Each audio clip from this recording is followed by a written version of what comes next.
Bonjour et bienvenue dans notre podcast où on laisse la jeunesse de parler, la jeunesse de pouvoir quitter sa zone de confort, la jeunesse de pouvoir essayer de s'aider. Dans ce podcast, on va parler de beaucoup de sujets qui nous concernent, de beaucoup de sujets que nous ignorons tous. Alors aujourd'hui, on va parler d'un sujet très important. Un sujet, comme je l'ai dit, on ignore, c'est la santé mentale. On a beaucoup tendance de parler de la santé physique, mais on ne tire pas beaucoup d'attention sur la santé mentale. Sur ce, on va essayer un peu de comprendre ce qu'est la santé mentale. La santé mentale, cela concerne nos émotions, notre manière de penser, notre comportement. Tout ça, ça influence notre façon de gérer le stress, notre façon de relation avec les autres, nos décisions et notre estime de soi. C'est là, dans toutes ces choses-là, ça, comment est-ce que je peux dire, ça influence notre santé mentale, ça influence notre intérieur. Alors, tout comme nous prenons soin de notre corps, nous devons se prendre soin de notre esprit. Nous devons se prendre soin de notre esprit. Cependant, dans beaucoup de pays, surtout en Afrique, on a souvent tendance de prendre la santé mentale comme un tabou. Or, il y a beaucoup de personnes qui en souffrent. Il y a beaucoup de personnes qui meurent en silence parce que de peur d'être jugées, ils préfèrent mieux se taire. Et les femmes qui se taisent, c'est là déjà leur pousse à aller se faire du mal. Parce qu'une personne qui souffre de la santé mentale, une personne qu'on doit beaucoup écouter sans juger, c'est une personne qu'on doit beaucoup donner de l'attention parce que cette personne-là souffre en silence. Ces personnes-là, ils ont beaucoup acquis, ils ne veulent pas en parler. Et quand ils souffrent, c'est à nous maintenant de leur aider de surpasser leur demande de la santé mentale. Parce que la santé mentale, c'est comme toute autre maladie. Nous ne pouvons pas juger des personnes qui en souffrent. On ne peut pas les juger. Voilà, parmi ces maladies, la santé mentale, on trouve les troubles mentaux les plus fréquents. Les troubles mentaux les plus fréquents chez les personnes qui souffrent de la santé mentale, c'est la dépression. Les troubles mentaux les plus fréquents chez les personnes qui souffrent de la santé mentale, c'est la dépression. Une tristesse profonde. Donc, le fait qu'ils ne sont pas en mesure d'exprimer leur ressenti, cette tristesse forte s'est accumulée, c'est ce qui crée cette dépression. Ils sont devenus dépressifs. Manque d'énergie, une perte d'intérêt pour les activités quotidiennes. C'est ce qui fait en sorte que les gens aient cette dépression. Alors moi, je demanderai à cette personne qui me suit, vous qui me suivez, je vous demanderai de ne pas être dépressif. Si vous avez des soucis, je vous conseille d'en parler. D'en parler, si cela ne va pas vous aider, écrivez-moi. Et si elle là aussi auquel on viendra vous parler, s'il vous plaît, ne négligez pas. Essayez un peu de lutter. Le premier point, je vous ai dit, c'était la dépression. Le deuxième point, on va parler un peu de la santé pour que vous puissiez reconnaître une personne qui a le trouble mentaux, la santé. Et la santé, c'est une inquiétude excessive. Les personnes qui s'inquiètent un peu beaucoup plus. Donc, les quotidiens de chaque jour, ils se stressent. Moi, je dirais, même, je donne un exemple, des étudiants. Lorsqu'il y a un TP, il y a un travail qui doit aussi finir. Moi, je me pose toujours la question de savoir comment est-ce que ces étudiants arrivent à gérer leur ancienneté. Parce que tu t'es dit, je dois finir ce travail, je dois faire ce TP, ce TD. Alors tout ça, ça fait en sorte que ça puisse créer cette ancienneté-là, cette inquiétude excessive, la peur incontrôlable. Les personnes qui ont un peu peur de toutes choses. Quand tu vois quelque chose, là, il a peur. C'est la peur, je dirais la peur incontrôlable, parfois accompagnée de symptômes physiques comme les palpitations.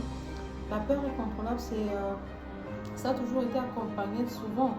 Je ne dis pas c'est tout le temps, mais souvent, la peur incontrôlable, ça a toujours été accompagné par des symptômes physiques comme les palpitations ou la transpiration.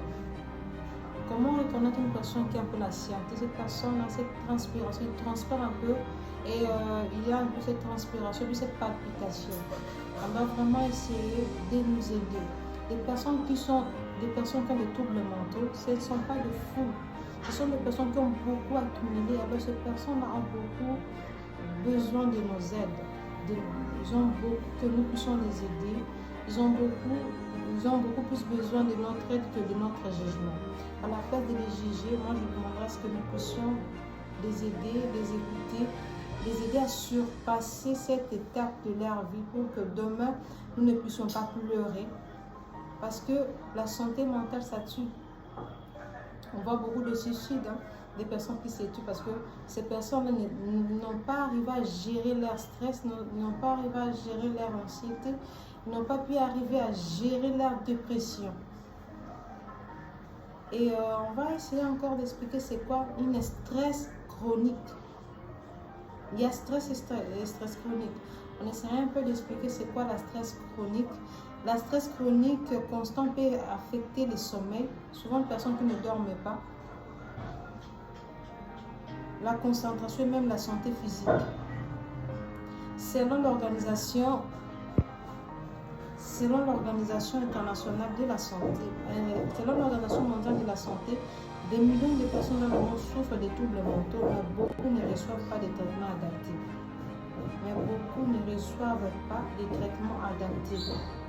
Non, ne vous inquiétez pas, il y a une bonne nouvelle sur ça. La bonne nouvelle est que ces troubles peuvent être soignés avec un accompagnement professionnel. Ces troubles doivent être soignés avec un accompagnement professionnel. Nous Africains, c'est quoi notre problème? On est beaucoup pressés à juger ces personnes-là.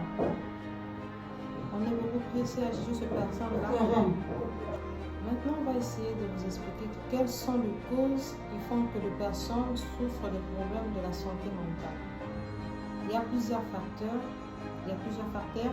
qui causent ou qui influencent la santé mentale. La première des choses, ce sont les difficultés financières.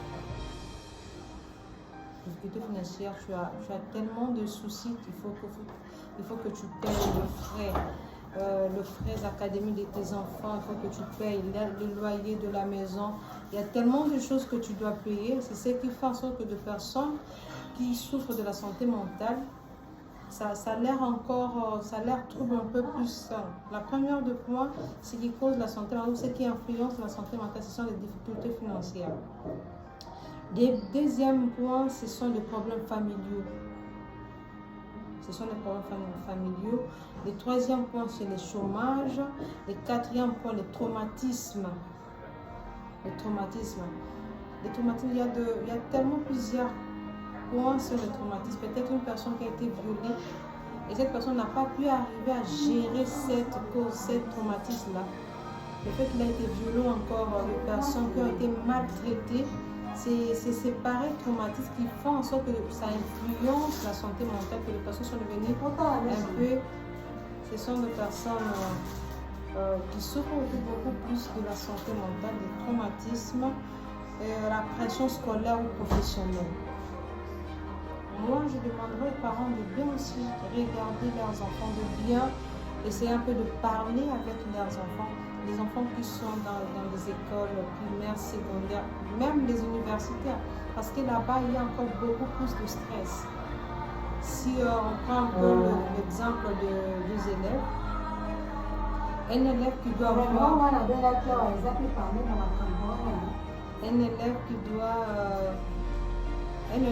être en ordre dans tous ses cours, alors il s'est fait pression d'être en ordre. Et de l'autre côté, il y a ses parents qui demandent le bulletin de la fin d'année. Et encore de l'autre côté, des professeurs qui demandent des devoirs, des TD. Et tout ça, ça fait en sorte que l'enfant ou soit l'étudiant accumule toutes ces causes, tous ces problèmes. Ça peut aussi créer, ça peut encore inciter cette dépression mentale. Alors nous devons veiller et aider ces élèves-là, nous devons aider ces étudiants, ne pas trop mettre la pression. Parce que le fait que nous mettons la pression, ça fait aussi en sorte que ces personnes-là souffrent en silence. C'est là aussi fait en sorte que ces personnes-là souffrent un peu en silence. Maintenant, comment prendre soin des personnes de la santé mentale? Nous avons on va essayer de donner quelques conseils parce que je suis pas médecin, mais prochainement j'espère bien avoir un médecin qui va nous aider à nous expliquer tout le point qu'on a eu à mentionner. Un médecin saura nous dire point par point et ensemble avec vous, on va essayer d'aider ces personnes-là qui nous souffrent, d'aider ces personnes-là qui souffrent en silence, ces personnes-là qui ont peur de parler, de peur qu'ils soient jugés, ces personnes-là qui ont cette peur chronique, ces personnes-là qui ont de l'anxiété, des troubles mentaux, bientôt. Les dépressions, ça va les aider. Alors, on va essayer de donner quelques conseils sur ça. La première des choses, d'abord, c'est de parler de ses émotions. Il faut parler de tes émotions. Ne garde pas tes émotions en soi. Il faut parler de ça. Quand tu parles, tu te soulages.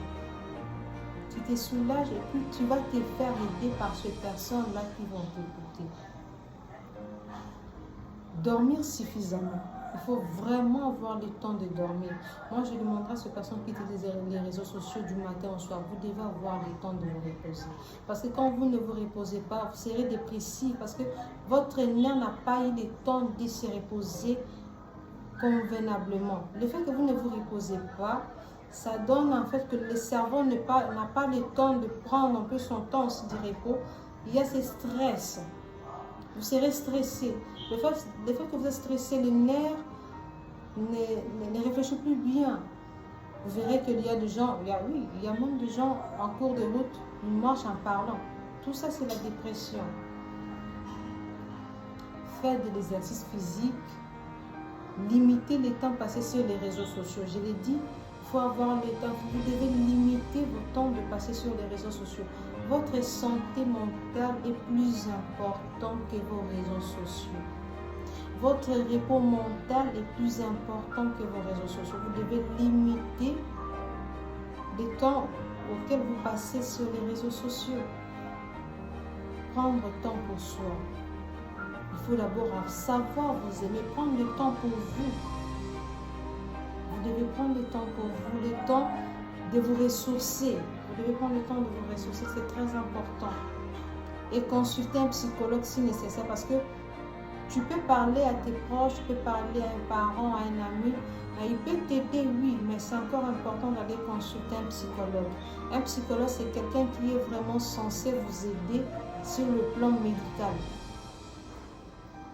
Sur le plan médical. Voilà, ensemble avec vous, on avait essayé de parler à quelques mots c'est quoi la santé mentale. On a eu aussi à énumérer quelques points essentiels. J'espère bien à la prochaine numéro, on va essayer de parler avec un merci ensemble avec qui il va essayer de nous expliquer point par point. Alors, je vous dis merci d'avoir suivi cette podcast où on a parlé de la santé mentale. N'oubliez pas surtout de prendre soin de vos esprits, de prendre soin de votre santé mentale, de prendre soin de votre vie. C'est très important, ça va vous aider, ça va nous aider. Et ça aidera aussi ceux-là qui vont commenter sur ces émissions. Alors merci de nous avoir suivis. À très bientôt pour une nouvelle numéro de podcast.